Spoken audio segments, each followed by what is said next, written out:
Rompiendo el protocolo, porque se acostumbra en la presentación de los libros que el autor no habla, para eso es la presentación, pero como tenemos tiempo, ofrezco no tardar mucho.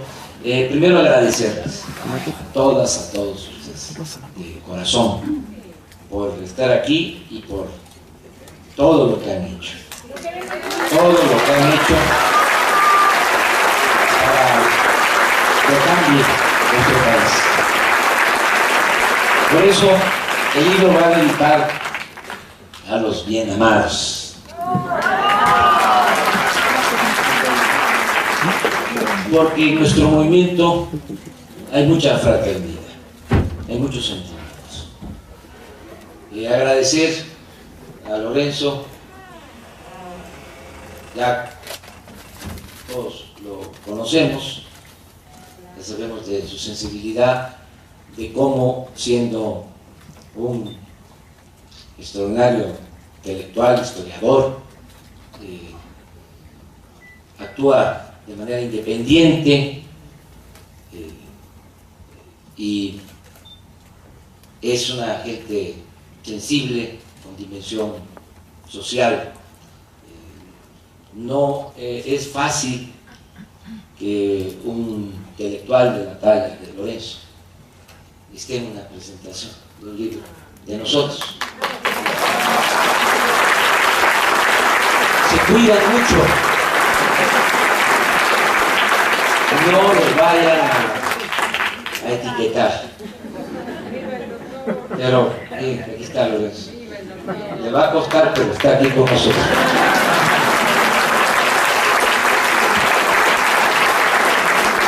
Jaime, nuestro querido amigo, pues como lo comentó, estuvo también en la presentación del libro Entre la Historia y la Esperanza hace 16 años. Ese libro se escribió en 1995 y Pedro Miguel, pues lo han escuchado ustedes, son los hombres más inteligentes de este país.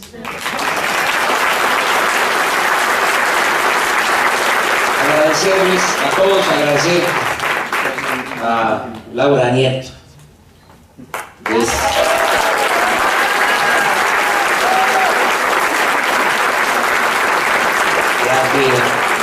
me ayuda desde hace muchos años en las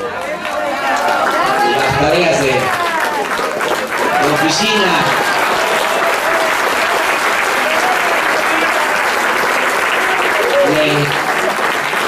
Le digo a Laura a veces, ¿te acuerdas de aquel discurso en un consejo del PRD cuando era presidente, de tal fecha que dije algo relacionado con este tema? ¿Podrías ver si lo consigues? Voy a ver. ¿Es este? Sí, es este. Este es lo que quería. Y así, muchas cosas. Me ordena, me ayuda mucho. Es la primera vez que lo digo, pero es de gran apoyo. Laura Nieto.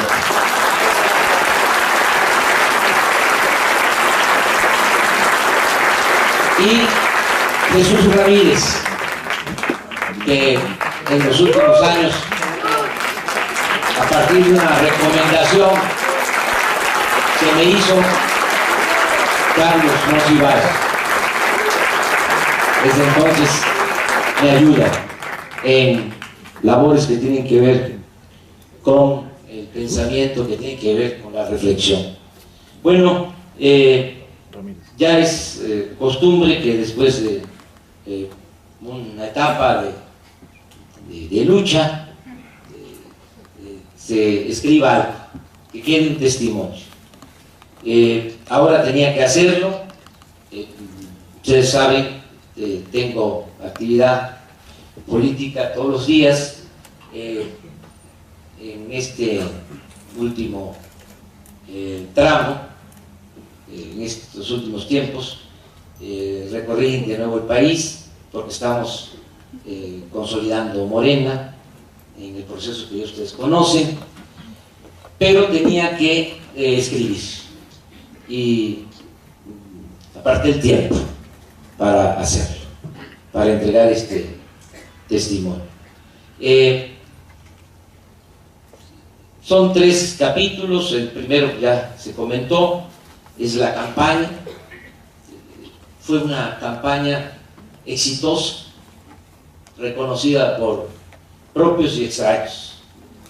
Hicimos todo lo que se tenía que hacer, muy pocos errores, mejor imposible.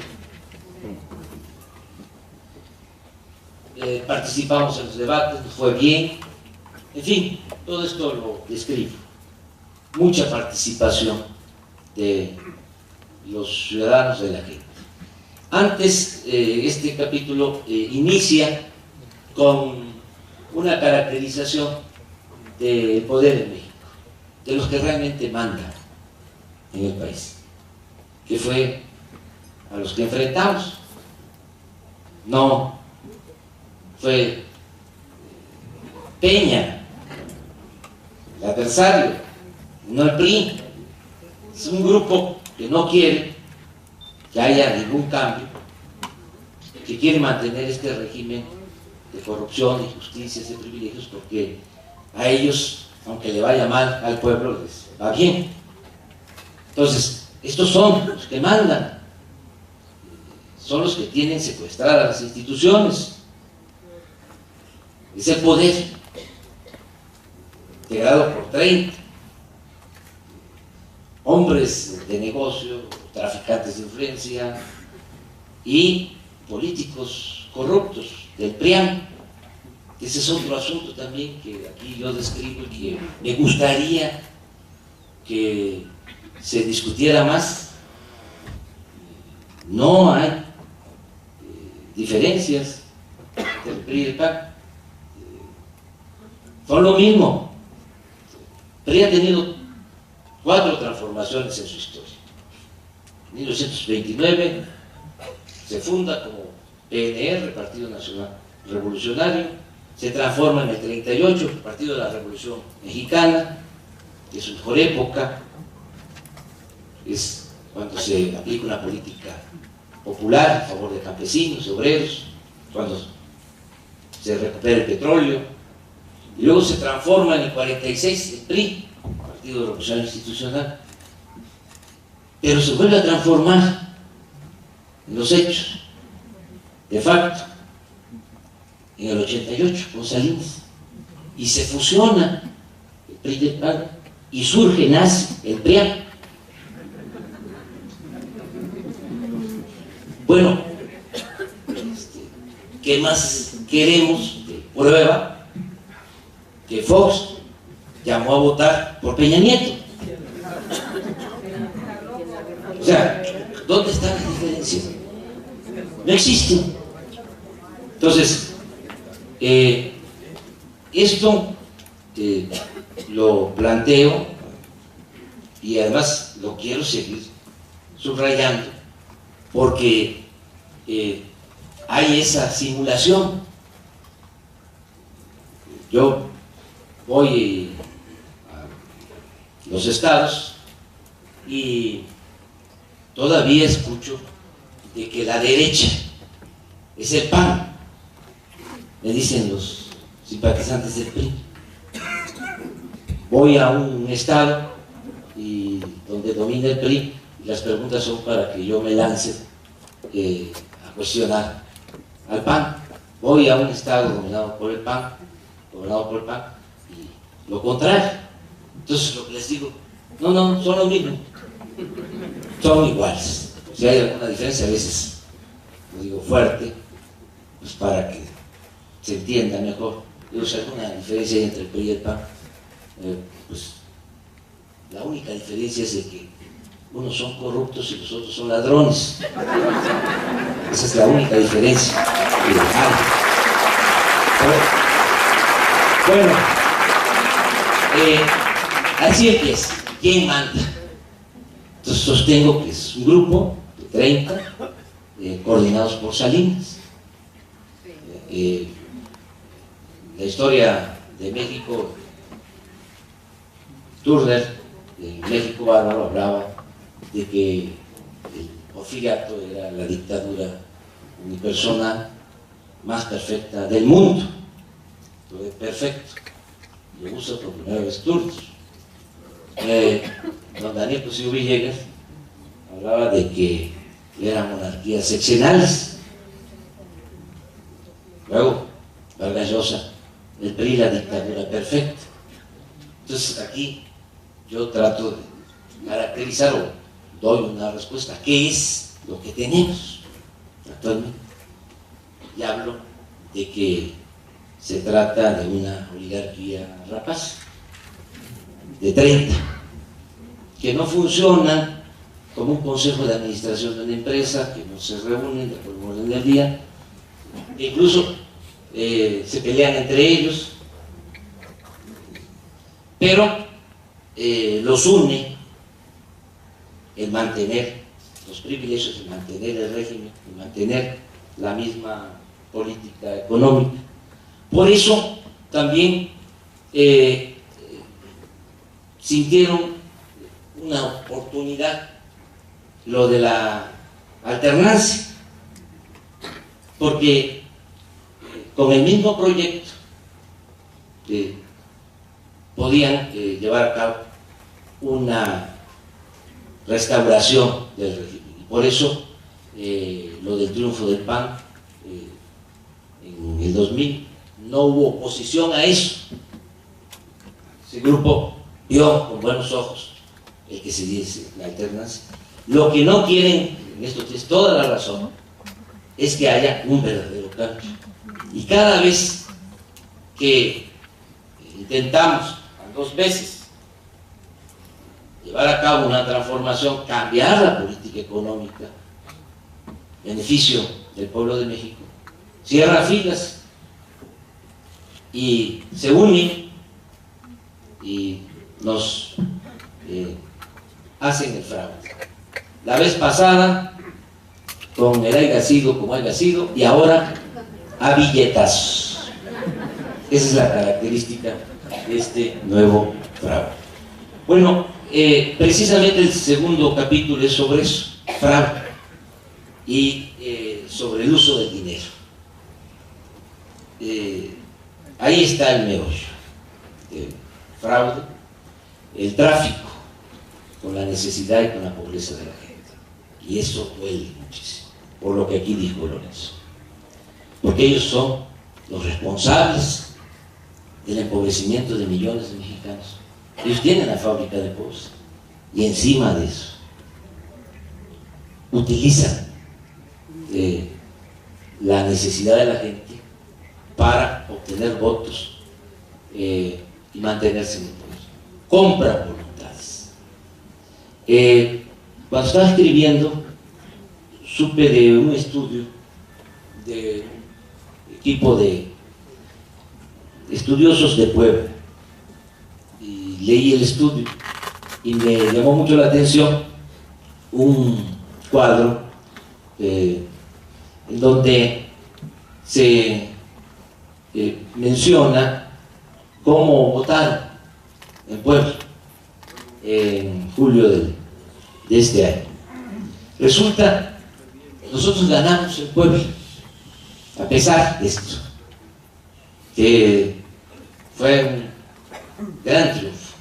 O sea, más adelante yo sostengo que en la búsqueda del ideal, de la utopía, de lo que nos hace caminar, de que triunfe la justicia sobre el poder, se van logrando triunfos parciales. Todo esto lo digo al final para alentar a todos a seguir luchando, que no es en vano todo lo que hacemos.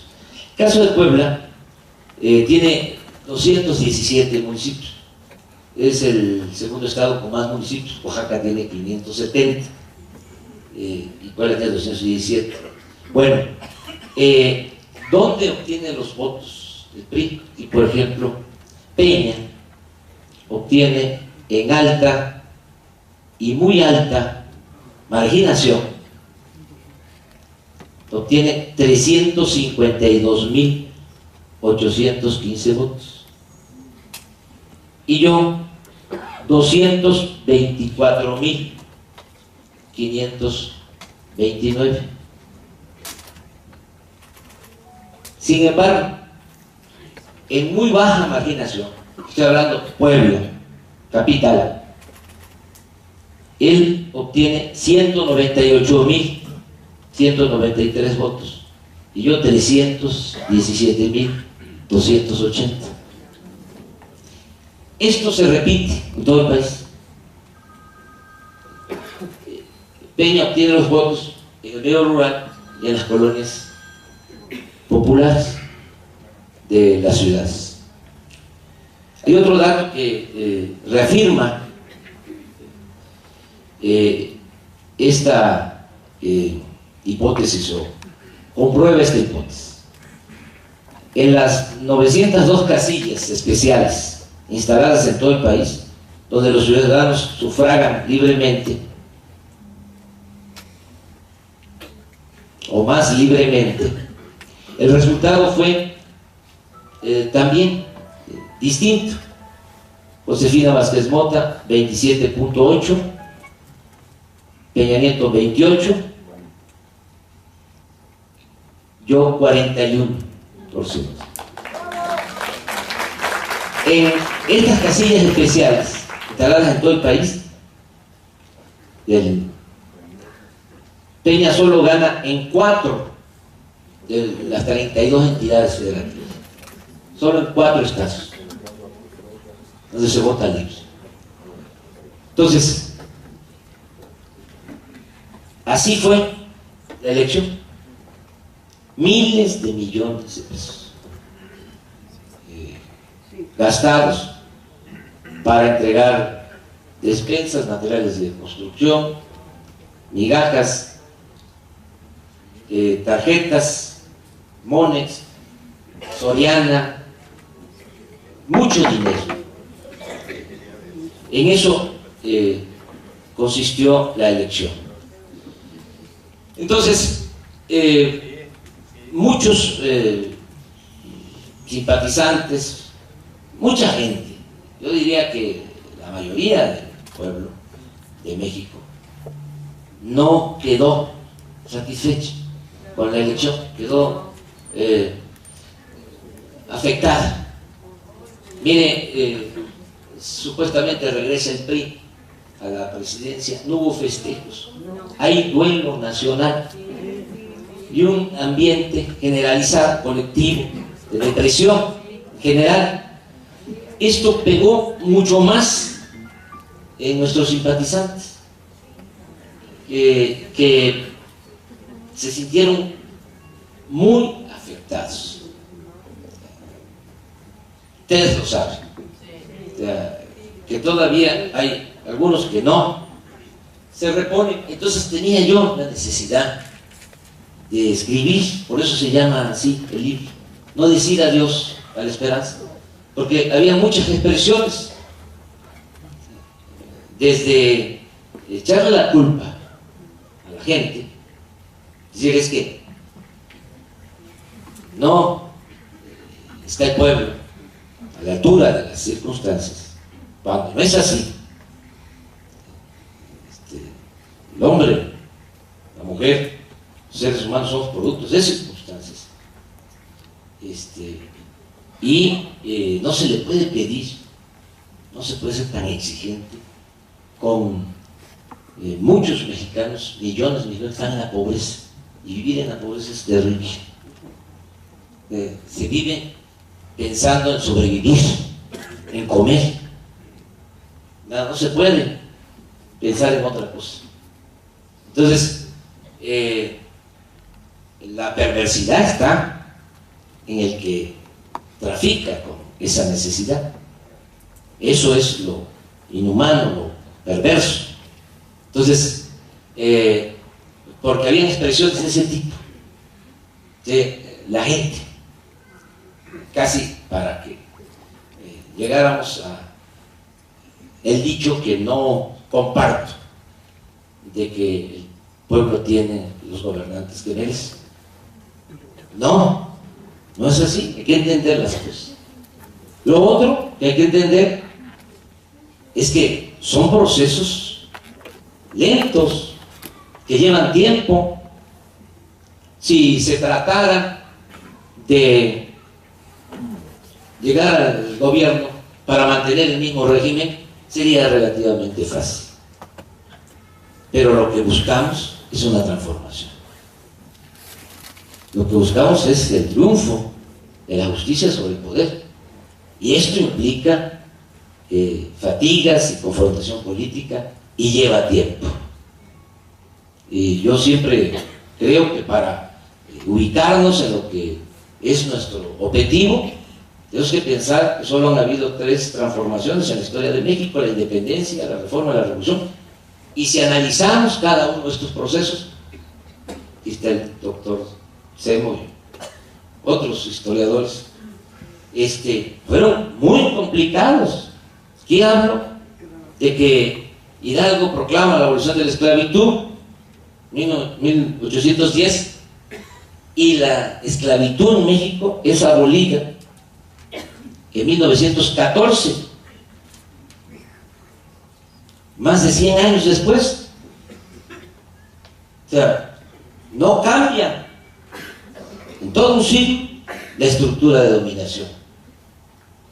Sí se avanzó, porque tampoco, y aquí lo digo, hay que ver estos procesos nada más en función de las reivindicaciones sociales, económicas o políticas. Hay que ver también que estos procesos son fecundos en cuanto a la creación de un pensamiento, de las ideas. ¿Por qué es abolida la esclavitud en 1914? Porque estaban a punto de tomar el Palacio Nacional Villa y Zapata. O sea, queda la idea y hay una continuidad sobre eso. La reforma misma, 30 años. Y luchas internas, invasiones extranjeras. El ideal maderista, la democracia. ¿Hay democracia en México? Entonces, son procesos que tenemos que ver así. ¿Cuánto quisiéramos que nos llevara poco tiempo y que no hubiese tantas fatigas? Bueno, yo he planteado por eso que debemos de pensar que no es en vano lo que hacemos. Es decir, a ver, tenemos un ideal, una utopía, caminamos hacia allá, pero en el caminar vamos organizando a la gente, vamos creando conciencia, que eso para mí es lo más importante, y aquí lo planteo, porque cuando cambia la mentalidad del pueblo cambia todo. Ahora, lo vimos, no es poca cosa 16 millones de votos libres. Se avanzó muchísimo. ¿Y cómo logramos eso? Con el trabajo de concientización. Todos ayudaron. Los jóvenes fuimos testigos del surgimiento del movimiento estudiantil de nuestra época. Su aportación fue extraordinaria. Ahora sí, se organizan o no se organizan, ya lo que aportaron fue de primer orden.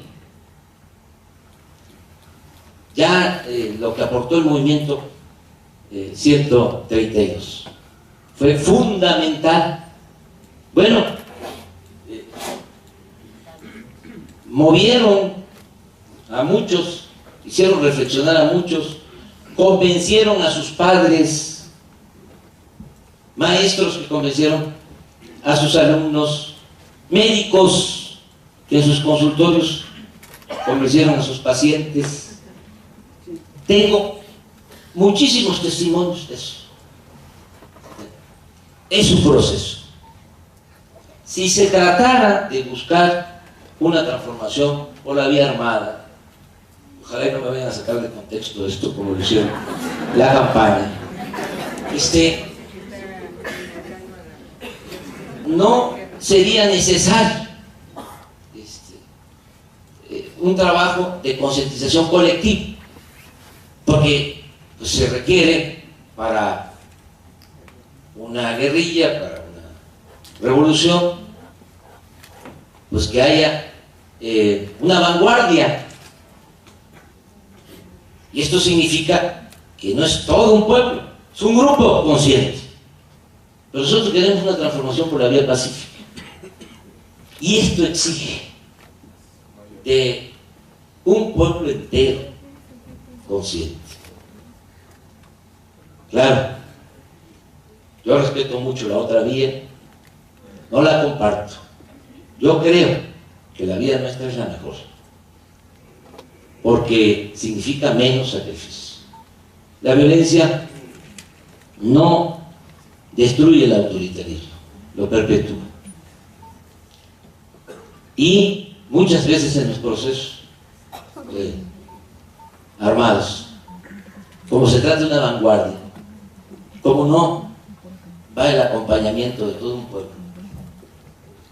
hay desviaciones, se echan a perder los dirigentes y no se logran los propósitos de transformación. Si trabajamos más en la concientización masiva, la educación de todo un pueblo, tenemos más posibilidad de que lo que se logre perdure, sirva. Y estamos pensando en eso, pensando en un cambio para varias generaciones. Eso es muy interesante lo que es. La concientización, el que podamos darle continuidad al trabajo de concientización. Ahora, con Morena es uno de mis planteamientos, una campaña nacional de concientización por todos los medios, y que lleguemos a la conclusión de que no es en vano. En el peor de los casos, vamos limpiando el camino, vamos avanzando en la tarea, y las nuevas generaciones ya no van a padecer tanto. En la historia de México, la historia de la humanidad, 3 años, 6 años, 12 años, 20 años, son un suspiro. Y para que no tengamos ya tanta preocupación por el tiempo, pues, ¿por qué no asumimos de que podemos ser felices buscando la felicidad del otro, del prójimo? Si lo asumimos como algo existencial, lo que decía Pedro, de que hay algo más importante en la vida que buscar la felicidad del prójimo. No hay nada más importante. Además, como termina el libro, la vida es demasiado corta para desperdiciarla en cosas que no valen la pena. Y esto sí vale la pena. Es como cuando se va caminando hacia un lugar y se pregunta ¿cuánto falta para llegar? ¿Cuál es la mejor respuesta? Tú sigue caminando. Entonces, ánimo, para eso se escribió este libro.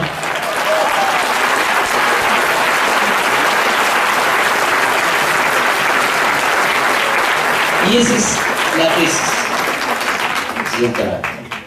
Se puede ser feliz buscando la felicidad del otro. Si asimilamos eso, si internalizamos eso, vamos a ser felices y vamos a tener siempre entusiasmo para seguir adelante.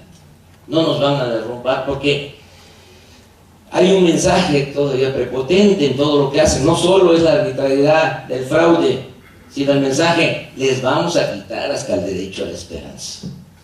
Y eso es lo que no van a lograr nunca, quitarnos el derecho a la esperanza. Miren, este capítulo lo inicio así precisamente. En estos días de desolación, desaliento y depresión por el fraude, muchos ciudadanos se preguntan si vale la pena seguir insistiendo en cambiar las cosas o de plano hacerse a un lado y dejar que la vida pública transcurra sin ellos, sin nosotros, los que hemos venido propugnando por una transformación profunda de México. Otros con razón cuestionan si la vía electoral es el camino hacia el cambio, y sin apostar a la violencia, esto hay que decirlo, no es un planteamiento maniqueo, sino dicen, no quiero la violencia, ¿por qué no? O sugieren que deberíamos explorar otras formas de lucha más eficaz. Todo esto lo escuché después del fraude. Entiendo el coraje, el desencanto y el malestar que produce este nuevo fraude y lo que decía en la arbitrariedad con que fue cometido, así como el mensaje prepotente de que nos quitarán hasta el derecho a la esperanza. Por eso decidí dedicar un tiempo para escribir este libro, compartir mis reflexiones sobre el qué hacer, como se decía antes, o qué sigue, como se dice ahora. Adelanto mi optimismo valiéndome de Carlos Pellicer, que en su poema Balada Mágica del Corazón, dedicado a Simón Bolívar, cuenta que en medio de malos acontecimientos y enfermo, un amigo que le amaba, dice Pellicer en su poema, le preguntó a don Simón, ¿y ahora qué va usted a hacer? Triunfar. El Libertador respondió, con loca fe. Este es el optimismo que nos debe de poner. Y seguir adelante, seguir luchando. Aquí hablo también de que es un régimen decadente, no tiene consenso, no acepta a la gente a Peña Nieto. O sea, pero no solo somos nosotros, es la mayoría de los mexicanos no aceptan a Peña Nieto. Es un problema de consenso. Les queda el aparato mediático, pero ya se demostró que no lo es todo.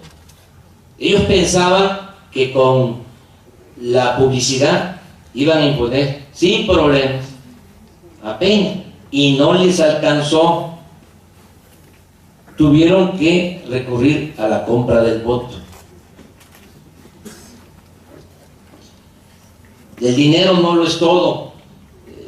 Si se hace conciencia, se puede avanzar. Tiene razón Lorenzo, yo no he hablado mucho de eso, porque el campeón en la compra del voto fue sin duda el PRI, o mejor dicho, los patrocinadores de Peña Nieto, pero también el PAN.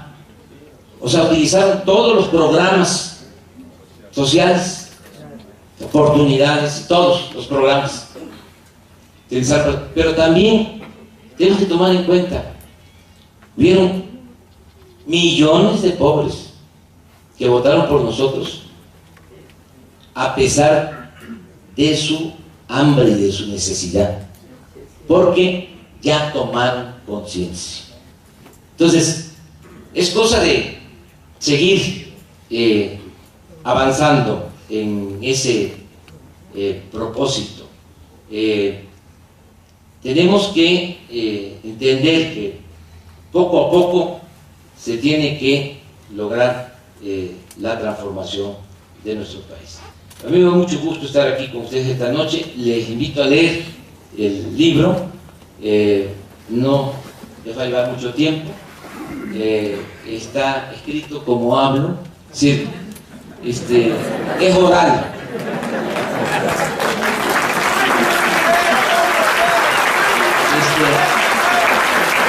y vamos a seguir adelante. Pues muchísimas gracias y muy buenas noches.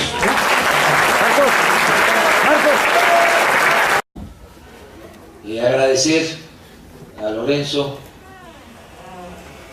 ya todos lo conocemos, ya sabemos de su sensibilidad, de cómo siendo un extraordinario intelectual, historiador,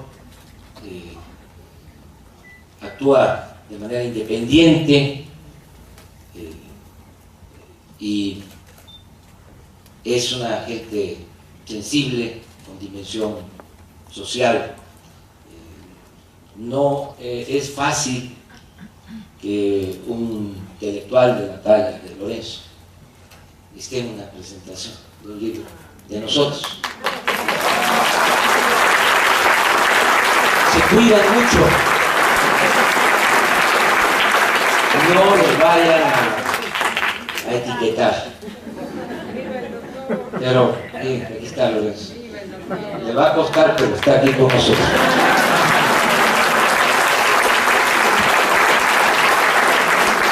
Jaime, nuestro querido amigo, pues como lo comentó, estuvo también en la presentación del libro Entre la historia y la esperanza hace 16 años. Ese libro se escribió en 1995 y Pedro Miguel, pues lo han escuchado ustedes, son los hombres más inteligentes de este país.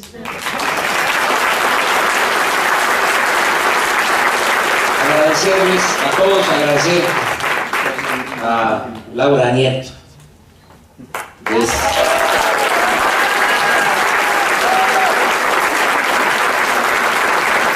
la que me ayuda desde hace muchos años en las tareas de oficina.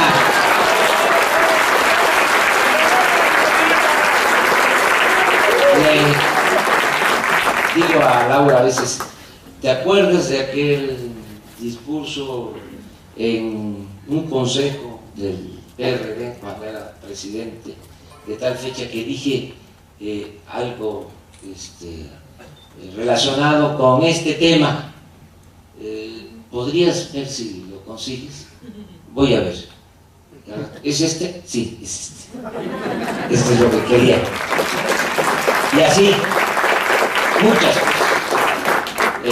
Me ordena, me ayuda mucho. Es la primera vez que lo digo, pero es de gran apoyo.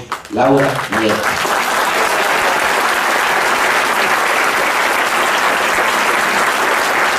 Y Jesús Ramírez, que en los últimos años, a partir de una recomendación que me hizo Carlos Monsiváis, desde entonces me ayuda en labores que tienen que ver con el pensamiento, que tienen que ver con la reflexión.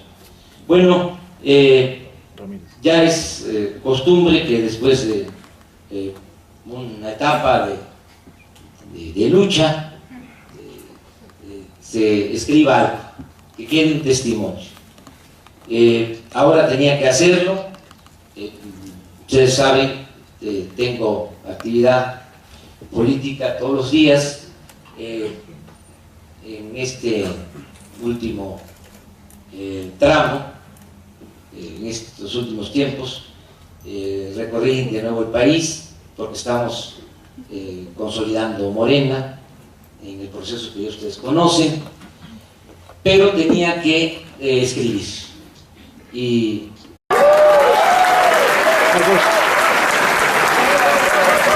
rompiendo el protocolo, porque se acostumbra en la presentación de los libros que el autor no habla, para eso es la presentación, pero como tenemos tiempo, ofrezco no tardar mucho. Primero agradecerles a todas, a todos ustedes de corazón por estar aquí y por todo lo que han hecho. mucho para que cambie nuestro país. Por eso el libro va a dedicar a los bien amados. Porque en nuestro movimiento hay mucha fraternidad, hay mucho sentido.